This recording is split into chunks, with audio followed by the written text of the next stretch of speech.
Halo, jumpa lagi di channel Saham Online. Pada kesempatan kali ini kita akan membahas tentang sebuah pola chart saham yang bernama Descending Triangle.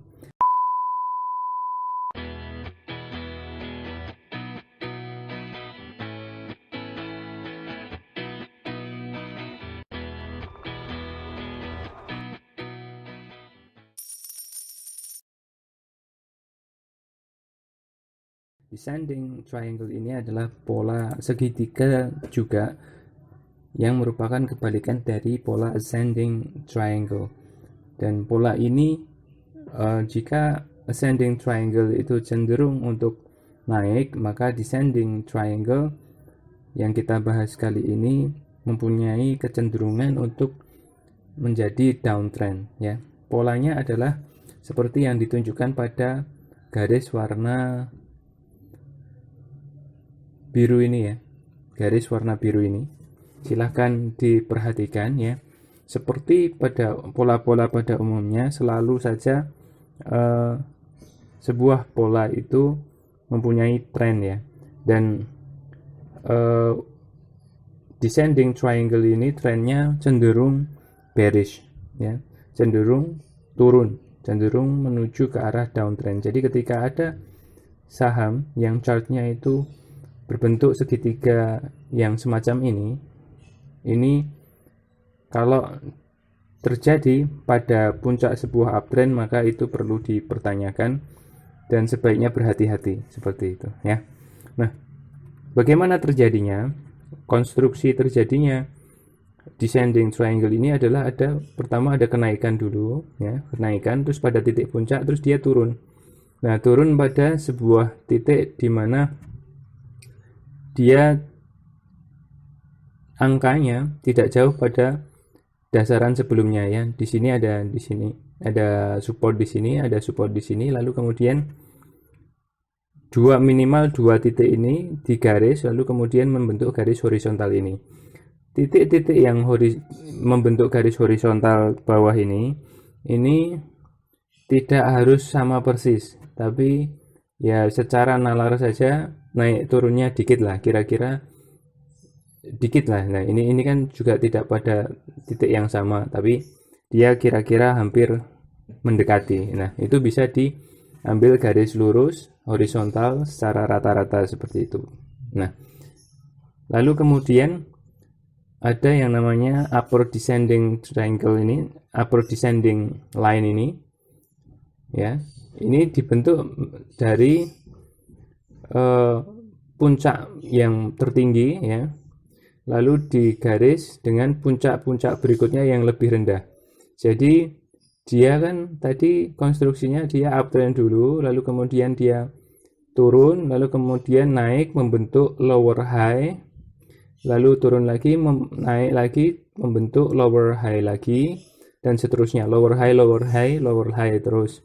Nah, ketika nanti pada perjalanannya itu membentuk higher high ya, higher high yang breakout dari titik ini, maka higher high yang lebih tinggi dari high sebelumnya ya, puncak-puncak sebelumnya, maka pola descending triangle ini menjadi batal atau tidak valid. Nah, tapi ketika posisinya seperti ini ya, ini kan naik terus turun, terus naik dengan tinggi yang lebih rendah, lalu turun lagi, terus naik lagi dengan tinggian yang lebih rendah, terus turun lagi, seperti itu. Nah, itu garis puncak-puncak yang semakin ke bawah ini digaris ya pada garis rata-rata, terus akhirnya kira-kira membentuk garis turun seperti ini, lalu dihubungkan dengan garis horizontal bawah tadi. Nah, ini membentuk pola descending triangle ya. Jadi pola ini penting untuk dipahami ya. Tidak harus selalu sampai ujung segitiga gini, bisa-bisa kadang-kadang itu belum sampai segitiga ujung sudah breakdown. Misalkan pada grafik ini ya, grafik ini adalah pola descending triangle yang menandakan sebuah kontinuitas dari sebuah downtrend. Jadi dari awal dia downtrend dulu ya, downtrend dulu, lalu kemudian membentuk sideways dengan pola descending triangle yang sudah kita bahas tadi ya. Turun di sini, naik, terus turun pada titik yang sama dengan titik turunan pertama tadi, lalu naik dengan naikan yang lebih rendah daripada naikan yang pertama tadi, terus dan seterusnya sampai dia breakdown di sini ya, breakdown di sini, lalu setelah itu melanjutkan downtrend yang lebih cepat seperti itu. Nah, durasi dari descending triangle ini kira-kira 1-3 bulan ya. 1-3 bulan. Nah, lalu ketika dalam masa konsolidasi atau masa sideways yang terjadi pada pola descending triangle ini, pada di antara dua garis biru ini, itu biasanya terjadi penurunan volume ya. Penurunan volume ya, semakin lama semakin rendah gitu. Cenderung ada penurunan volume. Perhatikan di indikator CMF ini mengalami penurunan juga ketika hampir mendekati breakdown ya.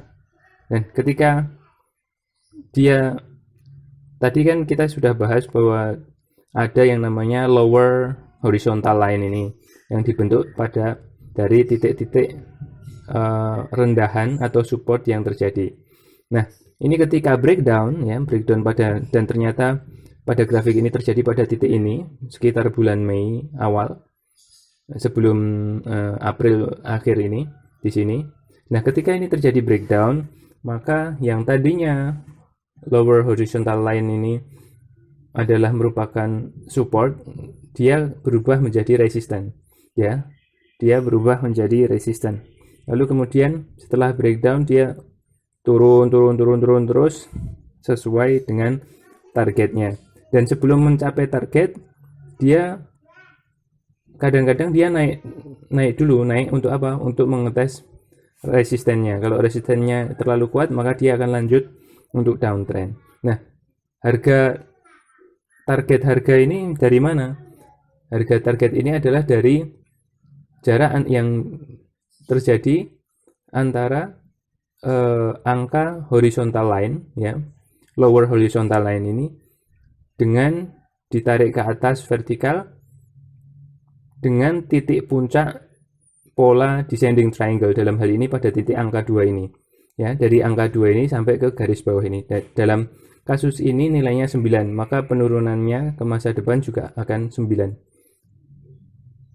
dihitung dari titik breakdown ya, seperti itu. Jadi mudah ya, konsepnya itu hampir mirip dengan descending triangle, cuman bedanya kalau ascending triangle itu pada umumnya adalah pola continuation pada pola uptrend, sedangkan descending triangle pada umumnya itu adalah pola continuation pada saat downtrend. Seperti itu. Jangan lupa like, subscribe, dan share. Sampai jumpa di pertemuan berikutnya dengan materi